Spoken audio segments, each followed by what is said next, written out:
The Texas Longhorns might have just landed one of the best wide receivers in the portal that I bet nobody's talking about in Houston's wide receiver, Matthew Golden. Let's talk about what this means for him and the Longhorns in 2024.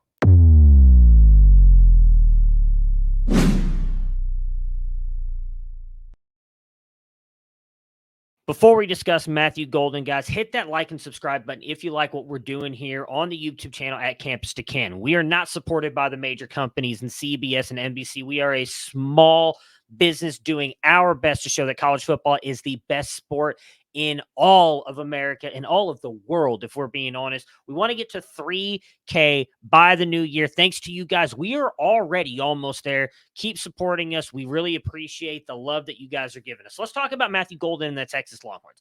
We loved Matthew Golden at Campus to Can. That was full transparency, our first year doing freshman rankings, and we had him as our wide receiver 11 overall in our rankings. On 3 had him as wide receiver 19, 24/7 Sports wide receiver 25, ESPN wide receiver 32, and Rivals wide receiver 37.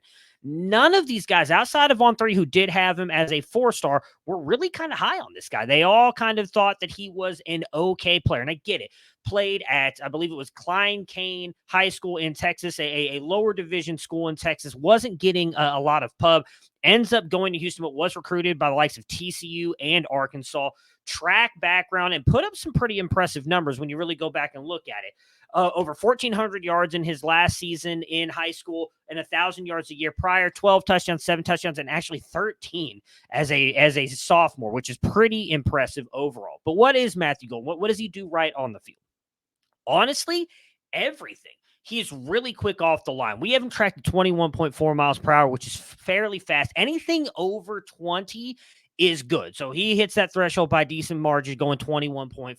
He's very quick off the line. He's very deliberate in his cuts and knows how to sell a route to fake out a defender. He thrives in going deep, shows very good ball tracking ability, but when he is most fun and when he really kind of shines on the field is after the catch. He knows how to make defenders miss. He uses his speed to eat up yards, and honestly, he can line up inside and outside. He can line up in the slot, outside. He can play all 3 positions at the wide receiver, Z, Y, and X. Like, he is going to be a fun player to watch in this Steve Sarkisian offense, and I think he realistically has a chance to come in and be a day 1 starter. Xavier Worthy, Adonai Mitchell, Jordan Whittington, likely all gone after the playoff game against Washington. Look, if you're a Longhorns fan listening, I actually picked you to win the national championship. I'm mulling. You see the Bevo shirt, you see the Ohio State jerseys behind me. I am an Ohio State fan. Let's go Longhorns. Hook them. I think that Texas has a realistic shot of winning the national championship there, so we won't know anything about those 3. Chances are they're all going to the NFL. Isaiah Nayor has already announced he's entering the transfer portal. That really leaves a very limited room here. Jonte Cook II was a phenomenal wide receiver at Texas high school, and I think he's going to be an absolute stud for the Longhorns moving forward. But then that's it. DeAndre Moore was a little bit raw coming into college.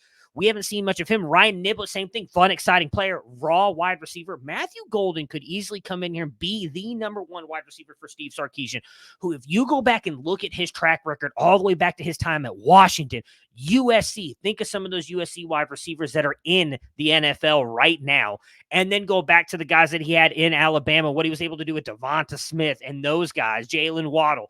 And now he's come over to Texas. We're seeing him do it with Xavier Worthy, who has struggled a little with drops. Matthew Golden doesn't have that issue.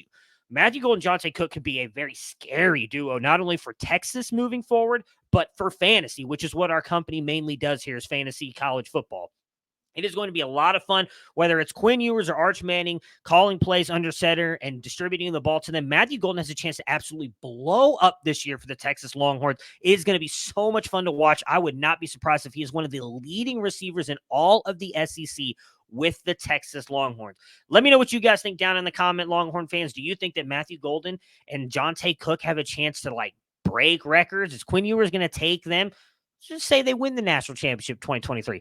Is Quinn Ewers going to take them to back-to-back playoff appearances and possibly back-to-back championships? Could do it with a loaded wide receiver core. We'll catch you guys next time.